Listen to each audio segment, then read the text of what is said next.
الحمد لله رب العالمين، والصلاة والسلام على سيد المرسلين وعلى آله وصحبه أجمعين.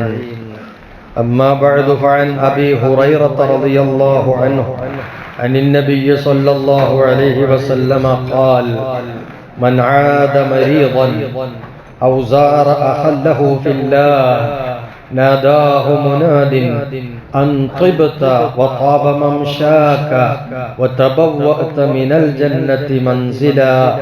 رواه الإمام الترمذي. ബഹുമാനമുള്ള മുഅ്മിനീങ്ങളെ, പരിശുദ്ധ റമളാനിന്റെ രണ്ടാമത്തെ വെള്ളിയാഴ്ച പ്രഭാതത്തിലാണ് നാം ഈ നിസ്കരിച്ചിരിക്കുന്നത്. അല്ലാഹു തആല നമ്മുടെ നിസ്കാരവും ദുആഉം നമ്മുടെ നോമ്പും നമ്മുടെ എല്ലാ കർമ്മങ്ങളും അവൻ സ്വീകരിച്ച് വലിയ പ്രതിഫലം പ്രദാനം ചെയ്യുമാറാകട്ടെ. നോമ്പോടൊപ്പം ഒരു വിശ്വാസിയെ സംബന്ധിച്ചിടത്തോളം അവന്റെ ആത്മഹർഷത്തിന് ആവശ്യമായിട്ടുള്ള ടിപ്സുകളാണ് നമ്മൾ ഈ ഹദീസുകൾ വായിച്ചു പറഞ്ഞതിലൂടെ നമ്മൾ സാധ്യമാക്കിയെടുക്കുന്നതും നൽകുന്നതും. അള്ളാഹു അതിനൊക്കെ ഖബൂലുണ്ടാവട്ടെ. സ്വർഗവാതിലുകൾ പലതായി നമ്മുടെ മുമ്പിലുണ്ട്. ഒന്നിനെയും നമ്മൾ അവഗണിക്കാതെ എല്ലാം നമ്മൾ പരിഗണിച്ച് പടച്ച റബ്ബിന്റെ പ്രീതി പറ്റാൻ നമ്മളൊക്കെയും കൂടുതൽ ഉത്സാഹം ഉള്ളവരാകണം. അവിടെയാണ് തിരുനബിയുടെ ഒരു മൊഴി കാണുന്നത്.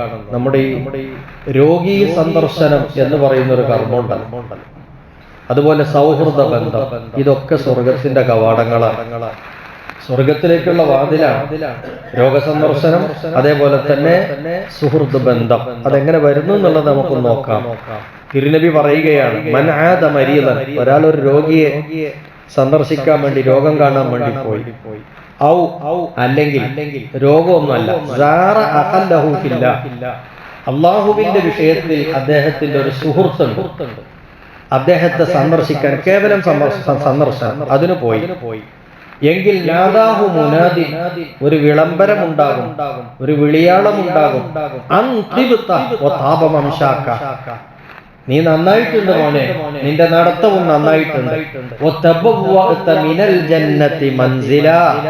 സ്വർഗത്തിൽ നിന്ന് നല്ല ഒരു ഇരിപ്പിടം നീ തയ്യാറാക്കി കഴിഞ്ഞു എന്ന് പടച്ചവന്റെ ഭാഗത്ത് നിന്നൊരു വിളംബരം ഉണ്ടാകും. ഈ സന്ദർശനത്തിന് പോണ ആൾ, രോഗിയെ കാണാൻ വേണ്ടി പോകുമ്പോഴും, അല്ലെങ്കിൽ അവന്റെ ആത്മസുഹൃത്തിനെ, പടച്ച റബ്ബിന്റെ പേരിലുള്ള സൗഹൃദം, ആ സൗഹൃദത്തിൽ ഉള്ളയാളെ കേവലം സന്ദർശിക്കാൻ വേണ്ടി പോയാലും അള്ളാഹുവിന്റെ ഭാഗത്ത് നിന്ന് ഇവനിക്കൊരു പ്രത്യേകമായിട്ടുള്ള അഭിനന്ദനങ്ങൾ, അതിന്റെ പ്രത്യേകമായിട്ടുള്ള ഒരു വിളംബരം. അതെന്താ? മോനെ, നീ നന്നായിരിക്കുന്നു, നിന്റെ നടത്തം നന്നായിരിക്കുന്നു, സ്വർഗത്തിൽ നീ ഒരു ഇരിപ്പിടം തയ്യാറാക്കി കഴിഞ്ഞിരിക്കുന്നു എന്ന് പറയും. ഇത്ര വലിയ പുണ്യമുള്ള കർമ്മമാണ് ഇത് രണ്ടും, രോഗസന്ദർശനവും അതേപോലെ തന്നെ സൗഹൃദ ബന്ധം പുലർത്താൻ വേണ്ടിയിട്ടും അതിനെ ശക്തിപ്പെടുത്താൻ വേണ്ടിയിട്ടും അതിന്റെ പേരിലുള്ള സന്ദർശനവും. സ്വർഗം കിട്ടുന്ന പുണ്യകർമ്മമാണ് രോഗസന്ദർശനം. അതിലൂടെ കൂട്ടുജീവിതം, കുടുംബജീവിതം എല്ലാം സുദൃഢവും സന്തോഷപൂർണവുമായിരിക്കും. അള്ളാഹുവിന്റെ ദൂതർ മറ്റൊരു സ്ഥലത്ത് പറഞ്ഞു: മൻ ആദ മരീദൻ, ഒരാൾ ഒരു രോഗിയെ സന്ദർശിക്കാൻ പോയി എങ്കിൽ ആ സന്ദർശനം ലം യസൽ ഫീ ഖുർഫത്തിൽ ജന്ന ഹത്താ യർജിഅ, അവൻ തിരിച്ചു വരുവോളം അവൻ സ്വർഗത്തിലെ വസന്തവാസത്തിലാണ് എന്ന് നബിയുനാ റസൂലുള്ളാഹി. എന്ന് പറഞ്ഞാൽ രോഗിയെ സന്ദർശിക്കാൻ വേണ്ടി പോയി ഇരിക്കുന്ന അത്രയും സമയം അവൻ സ്വർഗത്തിലെ വസന്തവാസം അനുഷ്ഠിക്കുകയാണ് എന്ന് പറഞ്ഞാൽ അത്രയും അവൻ ആത്മീയമായിട്ടുള്ള ഗുണത്തിലാണ് അവനുള്ളത്. രോഗി അല്ലെങ്കിലും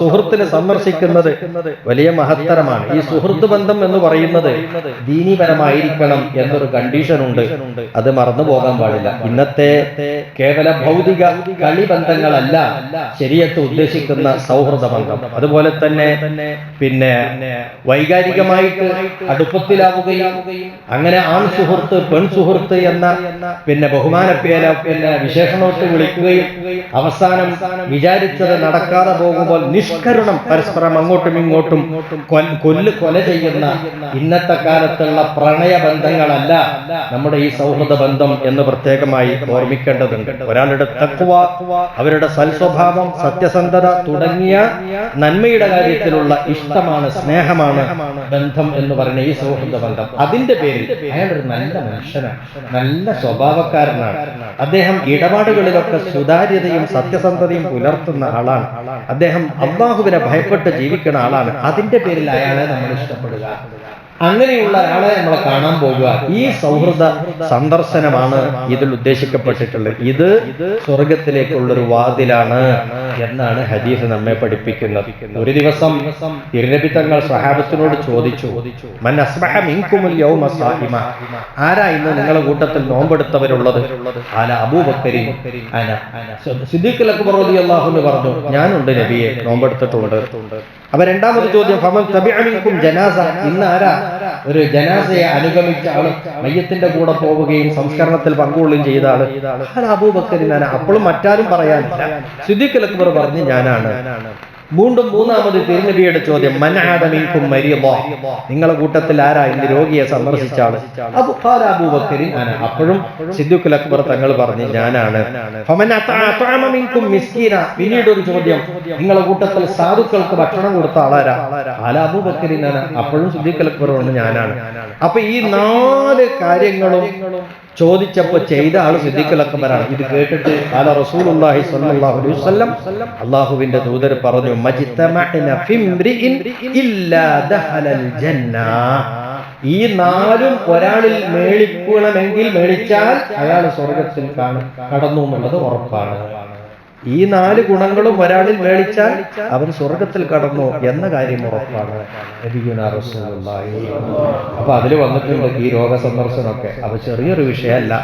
നമ്മുടെ ബന്ധത്തിലോ കുടുംബത്തിലോ അയൽപ്പക്കത്തിലോ ഒക്കെ സുഖമില്ലാത്ത ആളുണ്ട് എന്ന് കേട്ടാൽ നമ്മൾ അവരെ പോയിട്ട് എന്ത് ചെയ്യണം? ഒന്ന് കാണാൻ പോകണമെന്നില്ല, കാണാൻ വന്നതാണ്. അപ്പോക്കെ എന്തിനാ? അയാൾക്കൊരു മനസ്സമാധാനം സന്തോഷം കൊടുക്കുന്നതിലുപരി നമ്മുടെ ആക്രമം സമ്പാദിക്കാനാണ്. നമ്മൾ സ്വർഗത്തിലേക്കുള്ള വാതിൽ പണിയുകയാണ് എന്നുള്ള ബോധം നമുക്ക് വേണം. അല്ലാഹു തആല നമ്മുടെ ബന്ധങ്ങൾ നന്നാക്കി തരട്ടെ. എല്ലാ രോഗങ്ങളിൽ നിന്നും അല്ലാഹു നമുക്ക് കാവലും നൽകി അനുഗ്രഹിക്കട്ടെ. ആരോഗ്യപൂർണമായ സന്തോഷപൂർണമായ ജീവിതം കൊണ്ട് അല്ലാഹു നമ്മളെയും നമ്മോട് ബന്ധപ്പെട്ടവരെയും ദുആ കൊണ്ട് ഏൽപ്പിച്ചവരെയും അല്ലാഹു അനുഗ്രഹിക്കട്ടെ. ഈ വെള്ളിയാഴ്ചയുടെ എല്ലാ ഗുണങ്ങളും പ്രത്യേകതകളും അനുഗ്രഹങ്ങളും ബറക്കത്തുകളും നമുക്കും നമ്മോട് ബന്ധപ്പെട്ടവർക്കും എല്ലാം അല്ലാഹു ഒഴുക്കി തരട്ടെ. വആഖിറു ദഅ്വാനാ അൽഹംദുലില്ലാഹി റബ്ബിൽ ആലമീൻ.